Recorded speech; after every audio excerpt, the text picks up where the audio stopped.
In the world of media, preservation is important, especially for video games. Video games by far are some of the most hardest pieces of media to preserve out of any other piece of media out there. They may sound like a big thing to say coming out of me, but it makes a lot of sense when you think about it. Most video games are only made for particular pieces of hardware, meaning that unlike a movie, TV show, or book, where you can easily download a file off a website and simply preserve it right there and then, with a video game, you either need the original hardware, an emulator, or a direct port. All of these ways can be very complicated on their own right. And due to that, I'm always so happy when these pieces of media, especially the more obscure pieces of video game lost media, end up getting preserved for future generations to play. At least for a few exceptions. Because yes, there are indeed companies that do great jobs at preserving their media, like Valve and Sega. However, there still are many other companies that do the complete opposite. One of those companies in particular is none other than the Big N themselves. That's right, Nintendo. Nintendo is no stranger to controversy. They pretty much get into a new controversy every single year at this point. However, no other company gets as much controversy as Nintendo when it comes down to the shit that they overall do with preservation. Because ever since the Switch era, it feels like Nintendo has been making anti-consumer move after anti-consumer move for their legacy titles, to a point where it feels like that they're actively harming the preservation of their own media. So in this video, I'm going to be looking at exactly that. Looking at every single instant when Nintendo's old titles have been either 1, treated like crap, or 2, have not been preserved either correctly or at all. So without any further ado, let's jump right into the video.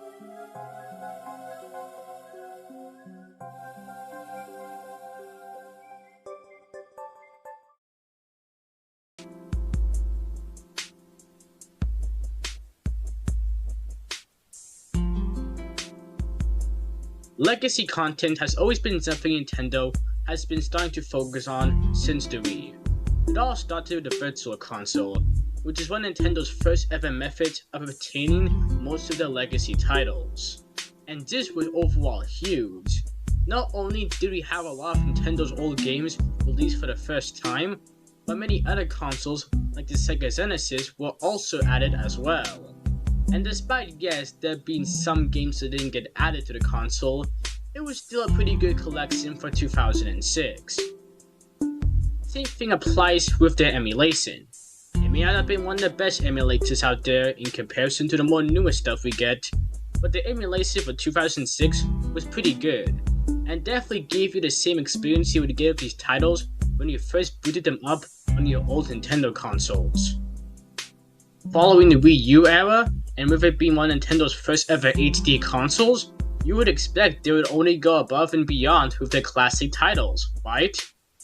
Well, yes, but also no. The biggest problem that came from this console in doing the beginning was the fact that not all the Virtual Console offerings were from the start, meaning that all the Wii titles that were on the Virtual Console had to slowly be added in over a slow amount of time. This wasn't really one of Nintendo's best decisions, because it made the overall reveals for previously accessible titles on the Wii much more disappointing, especially when many of these titles can be accessed through the Wii, which can also be accessed through the Wii U, so what's honestly the whole point of even doing this to begin with. But even though that was definitely a misstep, the emulation itself was also a misstep as well, because Nintendo, for some godforsaken reason, decided to make the filter dark, especially for the N64 games. Like, these types of motherfuckers are dark as all hell. And yes, I do understand that Nintendo did this so some people wouldn't have issues looking at some of the more eye-catching visuals. But despite that, it still doesn't make sense that Nintendo would have a toggle to make it be dark or undark for the people who don't have issues with some of these more sensitive visuals. Besides all that aside, we cannot forget the most biggest problem of them all. there were no Sega Genesis games. You gotta be kidding me. Despite some of the missteps Nintendo took, there were indeed some steps they took that were in the right direction. This included them re-releasing many titles that weren't released beforehand, like the Earthbound games. Not only Earthbound on the NES, but also Earthbound on the SNES as well, both releasing, with Earthbound on the NES, known as Earthbound Beginnings, never releasing beforehand until the Virtual Console released it once and for all. Besides that, there were also other games that weren't re-released as well that got finally released through the Virtual Console, like Nintendo DS games and Game Boy Advance games. Game Boy Advance games, yeah, definitely should have released on the 3DS instead, but DS games were honestly a perfect fit for the console due to it having a very similar gimmick of dual screen compatibility. So with this all being said, there were indeed good directions that were being taken to the Wii U era, and this maybe those good steps, and plenty of missteps, can return with Nintendo's Nintendo Switch, especially when the console's whole gimmick of being able to take it anywhere can work perfectly. Imagine taking your console, the Nintendo Switch, outside and playing N64 games like Mario 64, Ocarina of Time, or Star Fox all on the go, or even taking consoles that were never before seen on a Virtual Console, like the GameCube.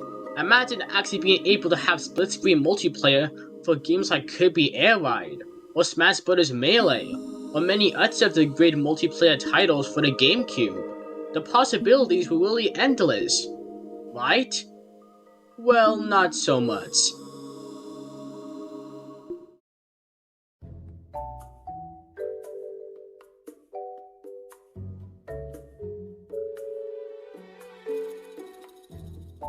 Yeah, it didn't take too long for Nintendo to deconfirm the Virtual Console ever coming to the Switch. This, alongside the deconfirmation of Miiverse, hit the Nintendo community like a shrug.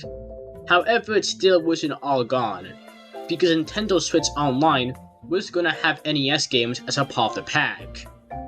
It's gonna start a totally new era of Nintendo preservation and legacy content once again, and would definitely take us for a wild ride when it comes down to Nintendo's preservation of legacy content and video game media.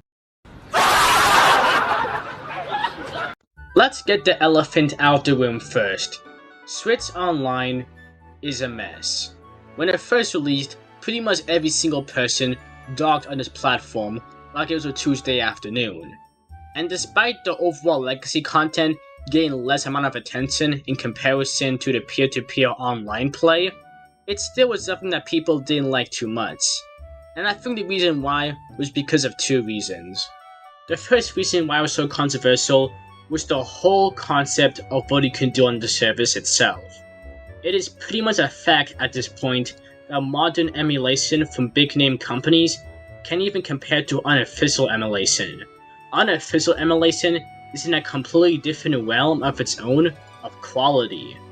And even though I'm not expecting companies like Nintendo, Sony, and Microsoft to compete with them, Nintendo's offerings, even in comparison to the rest of the competition, still is pretty abysmal in my opinion. This can come from many areas, including the terrible mapping, many of the glitches not being solved for a long time, and even other issues such as the drip feed that we had to rate. But the biggest reason why I feel like that the online service is so bad in my honest opinion is for one particular reason.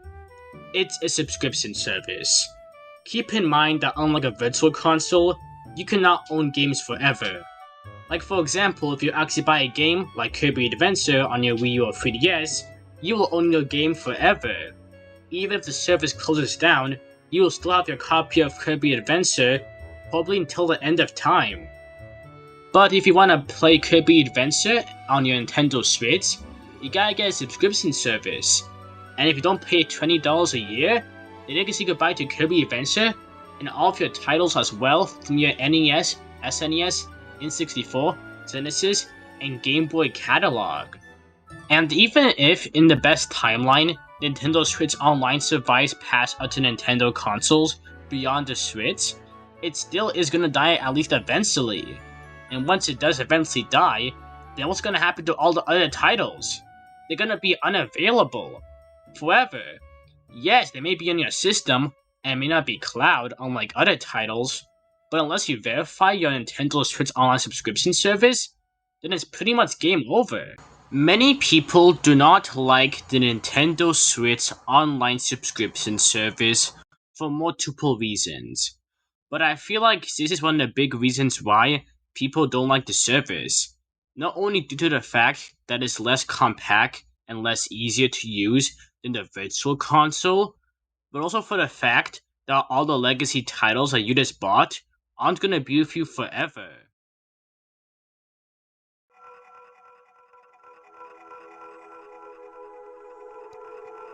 So far, we have been talking about Nintendo games that are on the Nintendo Switch.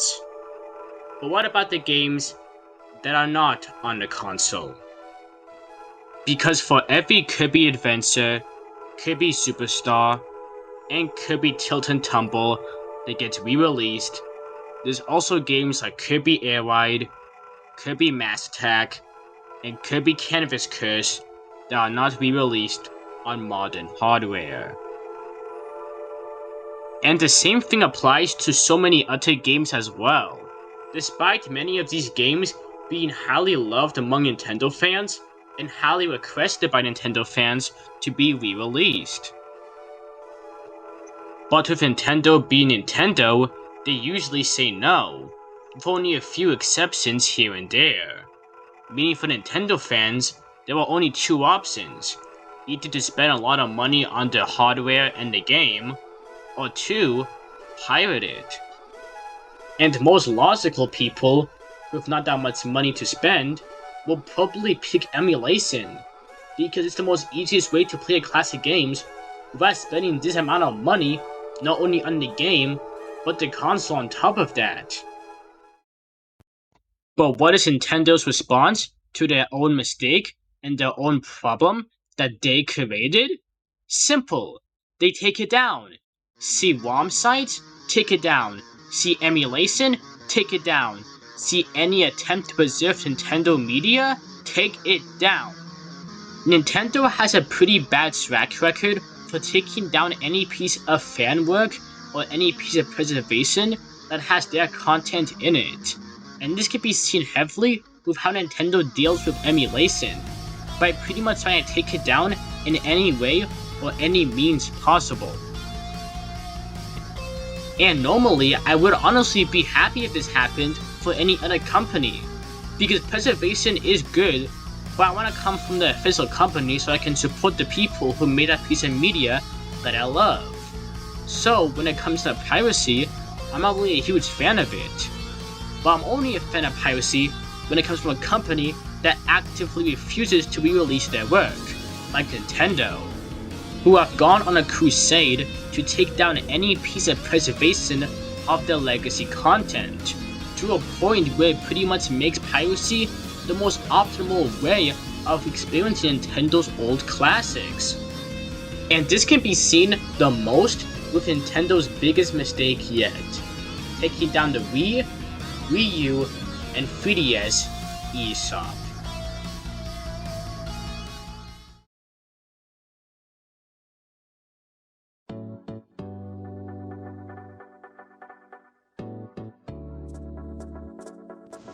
The 3DS, Wii, and Wii U were some consoles that had some of the best storefronts out of any other storefront that Nintendo has ever had, for multiple reasons. But one of the big reasons why it was so great was due to all the legacy content they had.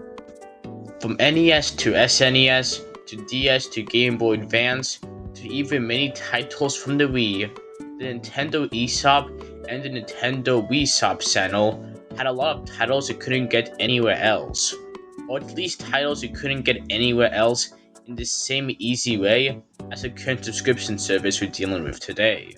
But not all good things can last forever, and eventually Nintendo decided to take all these platforms down, starting with the Wii Shop channel in 2019, and ending with the 3DS and Wii U in 2022. And despite all the fan backlash that came from this announcement by many Nintendo fans alike, Nintendo didn't listen, and ended up closing the platforms respectively as they promised. And ever since then, what was once a platform of a bunch of variety from old titles and new titles alike is now a desolate wasteland of nothingness, which only further supports my reason why people emulate Nintendo games. Because how the heck are you gonna be able to even play these old titles when you can't even access them in convenient ways?